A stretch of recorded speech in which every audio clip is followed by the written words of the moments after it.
Hey there everybody, thanks for joining me. I'm out for a little November hike today. I've been thinking about something recently. This won't be an official episode of Thoughts from the Trail, but I thought there were a few things that we ought to talk about. Specifically, a number of things that people should be taking hiking, but they're not. So with that in mind, let's begin. Item 1, bear spray. A lot of people really think that bear spray is only if you're hiking or backpacking in grizzly country. And admittedly, once upon a time, I might have agreed with that. So the point at which I really realized I should be carrying bear spray regularly came in 2015. My wife and I were hiking in Utah's Uinta Mountains, or backpacking rather, and we came across a rather agitated black bear. It's the first time I'd ever seen a black bear in Utah, but he was not happy with our presence and we didn't have any bear spray. I really wished in the moment that we had. I was hiking a peak near here earlier this summer, and a fellow hiker saw that I was carrying bear spray and kind of smirked and asked me if I'd seen any bears. I responded, well, not today, but I have seen a few bears around here, as well as tracks and scrapes.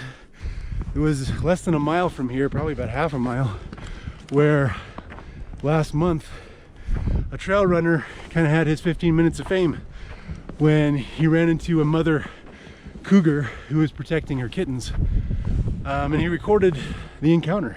I mean, the mother was clearly just being protective. It was not a predatory encounter, but if he had had bear spray, he would have been able to handle that situation a whole lot better. I think it was last year we were having a lot of bear encounters here in Utah. I was listening to a radio program, and one of the commenters was talking about how bear spray is like the size of a fire extinguisher and all this kind of nonsense. No, it's not. It's the size of a small water bottle. And if you can't carry a water bottle while hiking, what are you doing out here? Yeah, it's a little extra weight. You're most likely not going to need it. But if you do need it, you'll sure be glad that you brought it. Oh, Stelter's Jay. I can imagine there are going to be a few people who probably make the argument for firearms. So firearms can be an effective deterrent. However, there's a long list of reasons why bear spray is the vastly superior deterrent for pretty much everybody. One last little point. It's often been said that bear spray is not brains in a can. There are a lot of other things that you should be doing if you're recreating in areas with large predators. But as far as a deterrent goes, if you have a hostile encounter, bear spray is pretty much the most effective tool out there. So that brings us to item number 2, athletic tape. Now admittedly, this one takes a little bit of specialized knowledge, but it's not terribly complicated. So I injured my right knee a number of years ago, and ever since it's never been quite as strong as my left knee, and it normally gives me some problems on longer hikes. And I've tried tons of knee braces. I hated them all. Not a fan of knee braces. Really, the best solution that I found is athletic tape. So if I'm going to go on a long, strenuous hike, I normally tape my knees, and it can make all the difference in the world.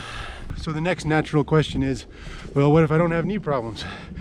Well, if you don't have knee problems, then good for you. You're the envy of a great many hikers out there. However, strength tape isn't just useful for treating problematic or sore knees. My wife and I will frequently use it to cover blisters or hot spots. It's also really effective at creating makeshift bandages for injuries or even splints. There are a couple of other items you're going to want to include if you're packing athletic tape. Number 1, it's going to be a pair of scissors. You don't need to be anything large or cumbersome. But then also, I highly advise bringing some alcohol wipes. Skin that's dirty, sweaty, kind of really resists the adhesive. So you're going to want to have a way of cleaning off and prepping the area. So it can be a really invaluable tool that a lot more people should be taking with them on their hikes. Next on our list, good pair of sunglasses. So it's actually surprising to me how many people overlook this one. If you spend a lot of time outdoors, you're exposing your eyes to a lot of strain and potentially harmful radiation. You know, like today, it's not that sunny, but it's pretty snowy. And it's been nice to have a good pair of glasses. Or more than just limiting the strain on your eyes, it's a long-term investment in the health of your eyes. UV radiation, I mean, over time it can increase your likelihood of developing cataracts. It can contribute heavily to macular degeneration. I mean, if you value your eyes, find yourself a nice pair of glasses, take them with you. I also advise looking for a good pair of polarized lenses. Polarized lenses give you a much clearer image, better color quality. They also reduce glare and reflection. They just generally are a superior sunglass option. So a bit of full disclosure, I was actually sent this pair of glasses by Jin's Eyewear, and they asked that I make my viewers aware of a special that they've got going on right now with free polarized lens upgrades, which I guess they normally charge $120 for. So if you can get them for free, it's a pretty sweet deal. And that's for a limited time. I actually don't know how long they're gonna have it. Now, understand, I don't get paid a cent if you guys buy them or not, but because they are an item that I think more people should take with them while hiking, I'm fine making you guys aware of their special. I will let you know, the first set that they sent to me had kind of a weird problem with the polarized layer that they put on the lenses. I contacted them, told them about it, sent them a picture, and they took care of it really quick. They have a 100% satisfaction guarantee on any manufacturer defects or anything like that. So if you guys have a similar problem, just get back in touch with them and they should take care of it for you.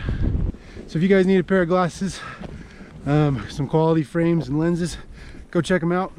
I've included a link in the description.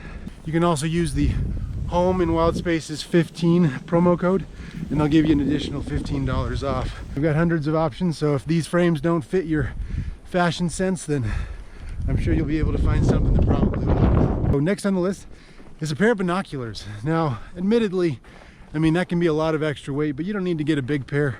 You know, as much as the scenery, the trees, canyons, crags, I mean, everything out here is well worth your time, and it's sure nice to be able to get out among nature.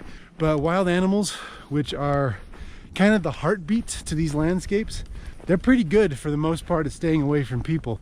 Yeah, you'll come across, you know, a deer, an elk, a moose or something, but for the most part, they keep a distance and they're pretty good at doing it. A good pair of binoculars really opens up a whole secret world of wildlife that just most people don't take the time to appreciate. I've seen a lot of birds out here today. It's been super nice being able to get up close without disturbing them.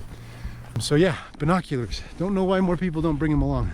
This last item is admittedly a little bit of a cheat because my guess is most of you probably bring it along with you. But you know, you really can't say enough about being courteous, not just to the other people on the trail, but to the land itself. You know, natural resources, they've really been diminished over the last several hundred years.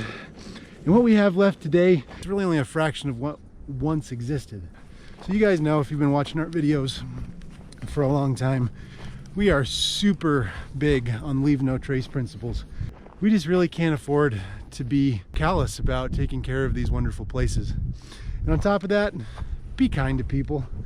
I mean, everybody's out here trying to enjoy the same stuff. Make sure that you're aware of basic trail etiquette. I mean, you don't have to walk around with your pinkies out or anything, but there are some basic principles to make sure that everybody can really fully appreciate the trails without there being too many conflicts or inconveniences for other people. So anyways, I think I'm going to end it there. So what did you guys think? Is there anything else that you would suggest that people bring along that they probably don't? If so, share it in the comments below and make sure to stay tuned. We got lots of great stuff to come. So take care. We'll see you guys around.